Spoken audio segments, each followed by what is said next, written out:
Okay. Chapter 21. On the surface of Magrathea, Arthur wandered about moodily. Ford had thoughtfully left him his copy of The Hitchhiker's Guide to the Galaxy to while away the time with. He pushed a few buttons at random. The Hitchhiker's Guide to the Galaxy is a very unevenly edited book and contains many passages that simply seem to the editors like a good idea at the time.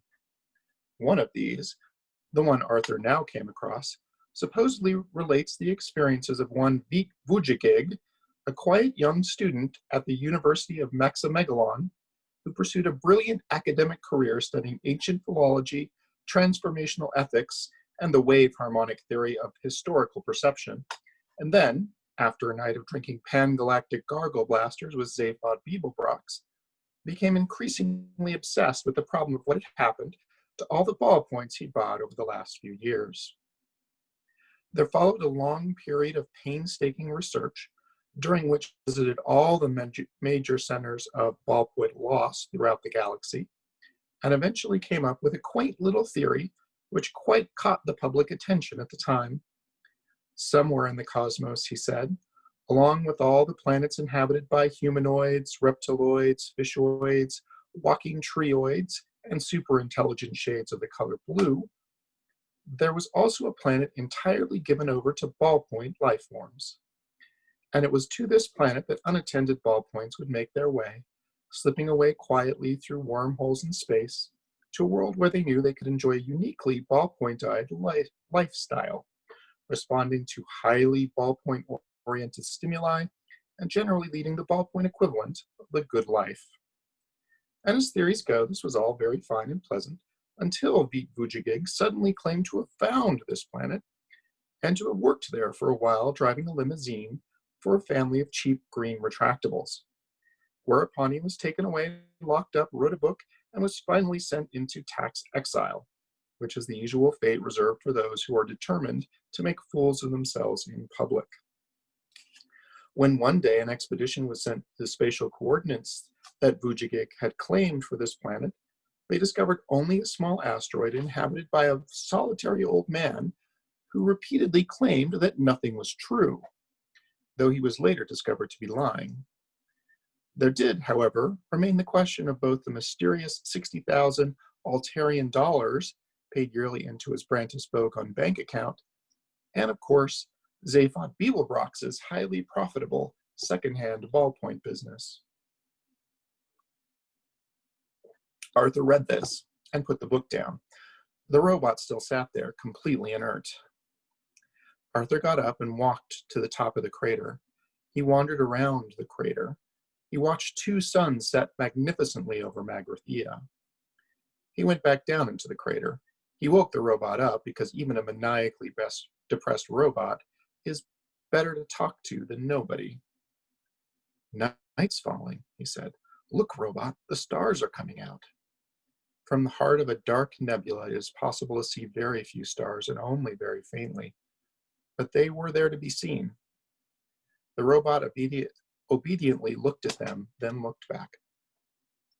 I know, wretched, isn't it?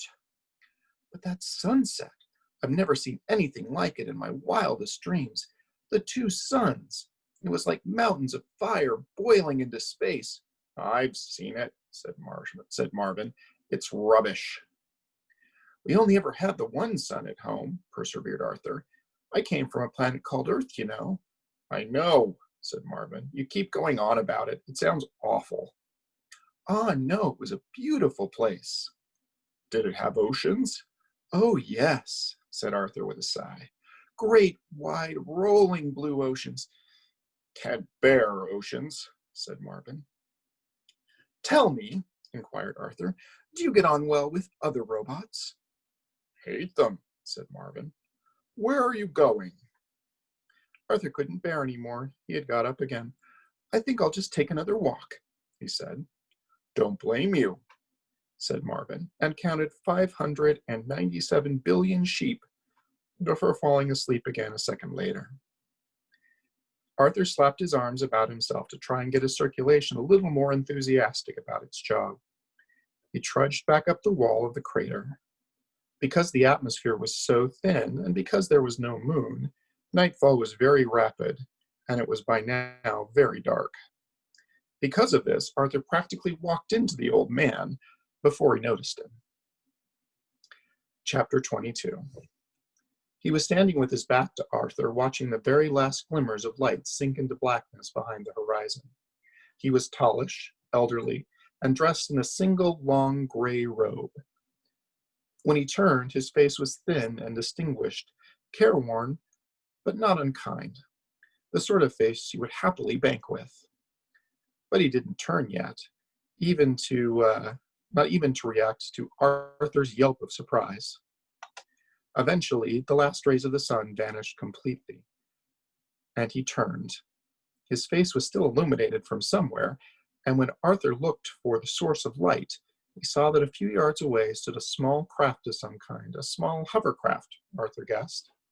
It shed a dim pool of light around it. The man looked at Arthur, sadly it seemed. "You chose a cold night to visit our dead planet," he said. Who are you?" stammered Arthur. The man looked away. Again, a look of sadness seemed to cross his face.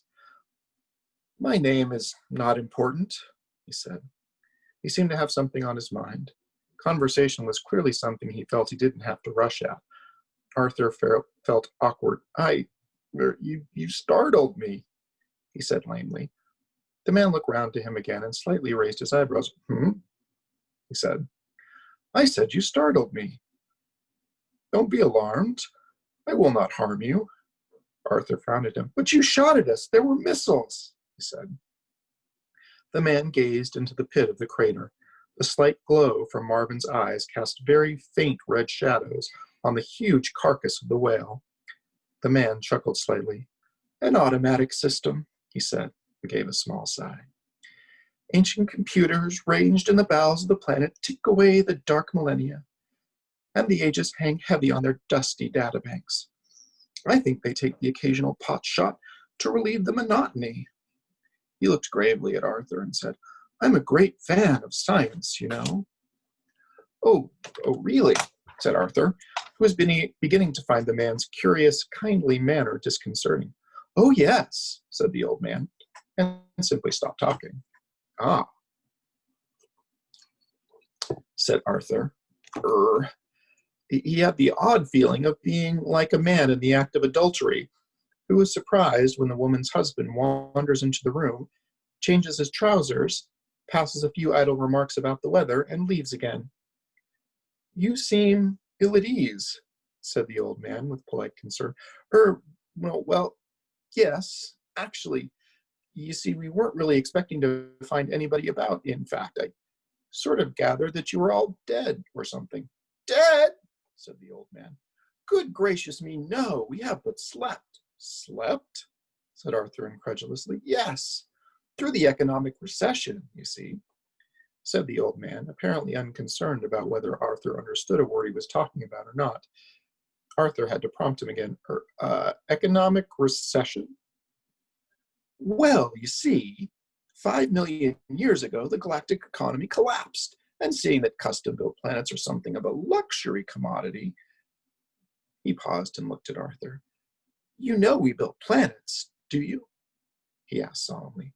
"Well, yes," said Arthur. "I'd sort of gathered." "Fascinating trade," said the old man, and a wistful look came into his eyes.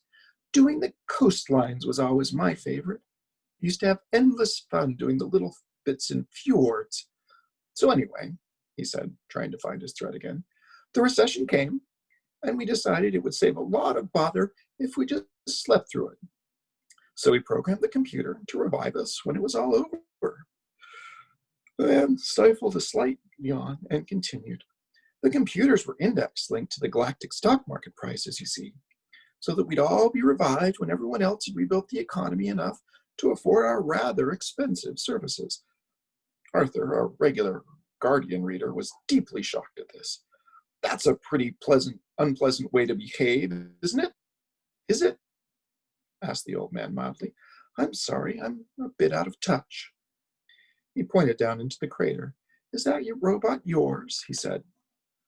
"No," came a thin metallic voice from the crater. I'm mine. If you'd call it a robot, muttered Arthur, it's more of an electronic sulking machine. Bring it, said the old man. Arthur was quite surprised to hear a note of decision suddenly present in the old man's voice. He called to Marvin, who crawled up the slope, making a big show of being lame, which he wasn't.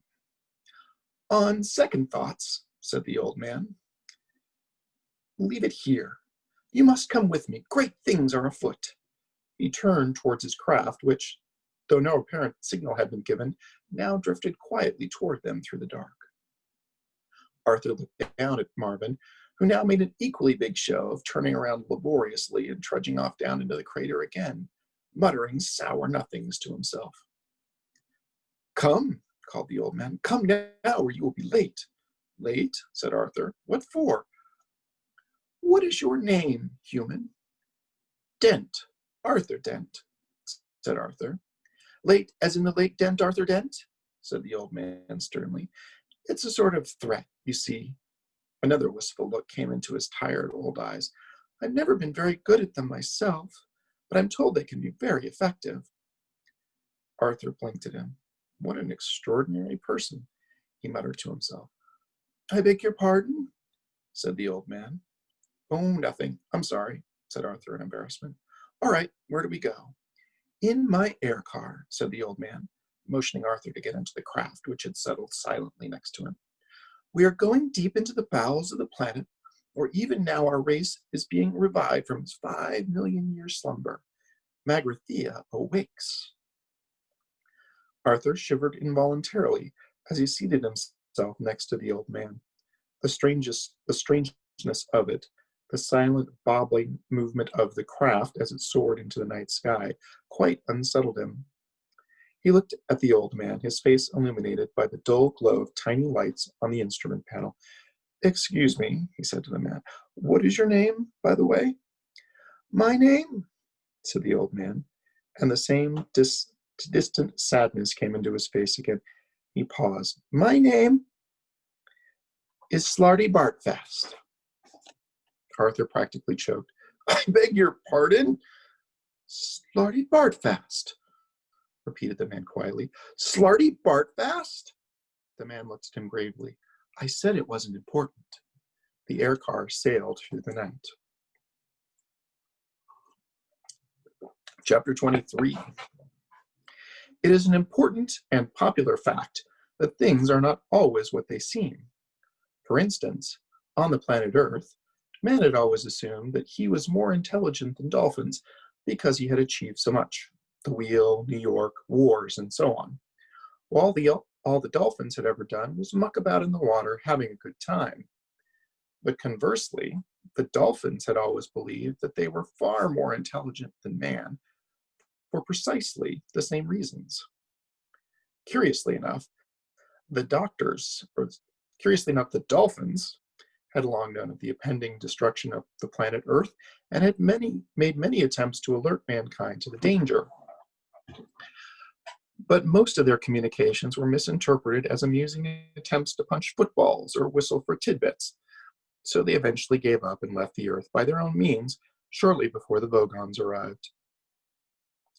The last ever dolphin message was misinterpreted as a surprisingly sophisticated attempt to do a double backward somersault through a loop while whistling the Star-Spangled Banner, but in fact the message was this: so long, and thanks for all the fish. In fact, there was only one species on the planet more intelligent than dolphins, and they spent a lot of their time in behavioral research laboratories, running around inside wheels and conducting frighteningly elegant and subtle experiments on man. The fact that once again man completely misinterpreted this relationship was entirely according to these creatures' plans. Chapter 24.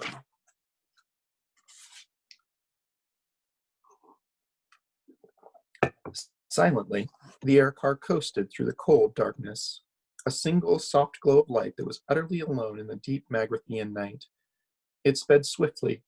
Arthur's companion seemed sunk in his own thoughts, and when Arthur tried on a couple of occasions to engage in the conversation, he would simply reply by asking if he was comfortable enough, and then left it at that. Arthur tried to gauge the speed at which they were traveling, but the blackness outside was absolute, and he was denied any reference points. The sense of motion was so soft and slight, he could almost believe they were hardly moving at all. Then a tiny glow of light appeared in the far distance, and within seconds had grown so much in size that Arthur realized it was traveling toward them at a colossal speed, and he tried to make out what sort of craft it might be. He peered at it, but was unable to discern any clear shape, and suddenly gasped in alarm as the air car dipped sharply and headed downward in what seemed certain to be a collision course. The relative velocity seemed unbelievable, and Arthur had hardly time to draw breath before it was all over. The next thing he was aware of was an insane silver blur that seemed to surround him.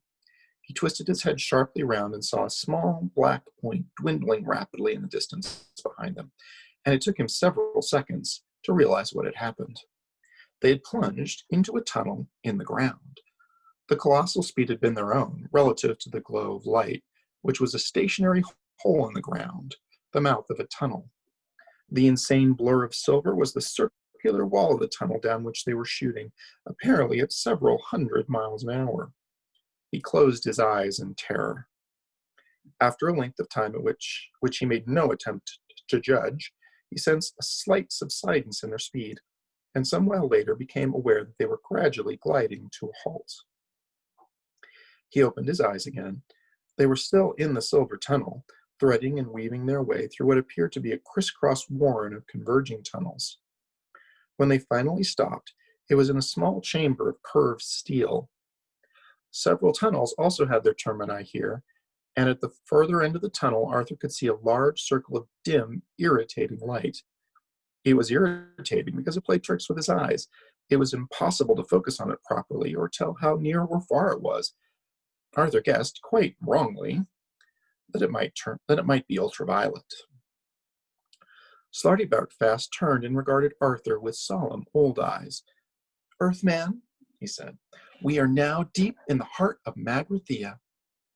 "How did you know I was an Earthman?" demanded Arthur. "These things will become clear to you," said the old man gently. "At least," he added with a little doubt in his voice, "clearer than they are at the moment." He continued, "I should warn you that the chamber we are about to pass into does not literally exist within our planet. It is a little too large. We are about to pass through a gateway into a vast tract of hyperspace. It may disturb you." Arthur made nervous noises. Slartibartfast touched a button and added, not entirely reassuringly, "It scares the willies out of me. Hold tight." The car shot forward straight into the circle of light, and suddenly Arthur had a fairly clear idea of what infinity looked like.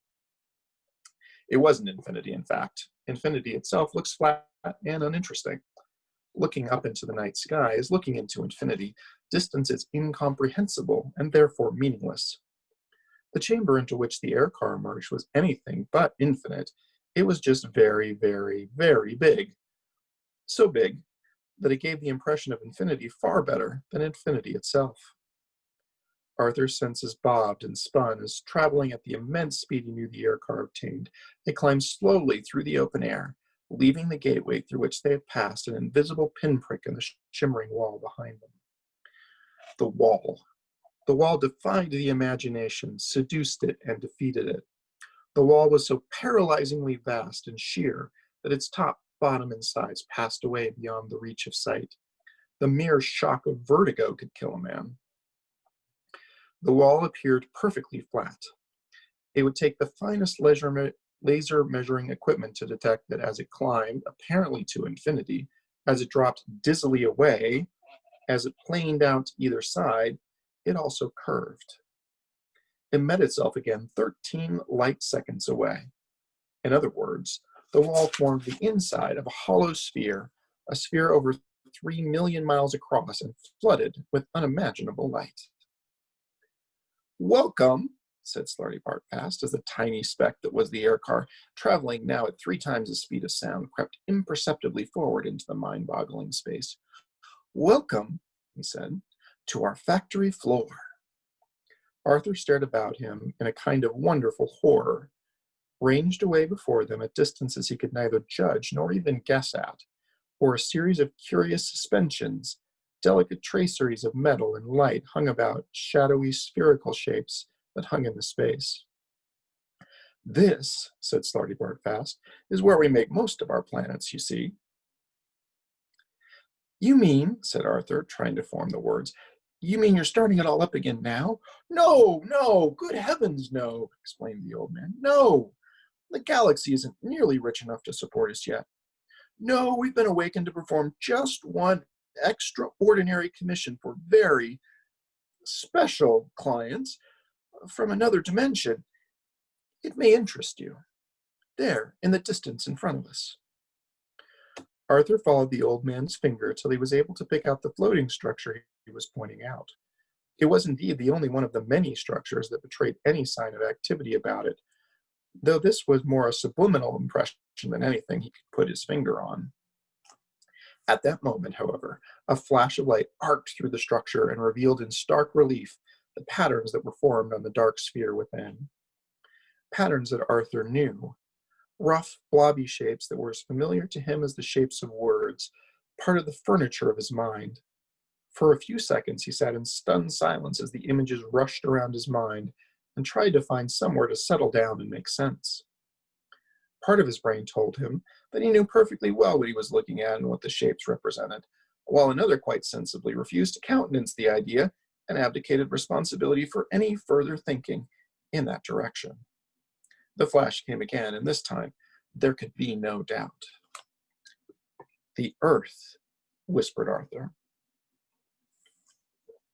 "Well, the Earth Mark II, in fact," said Slartibartfast cheerfully.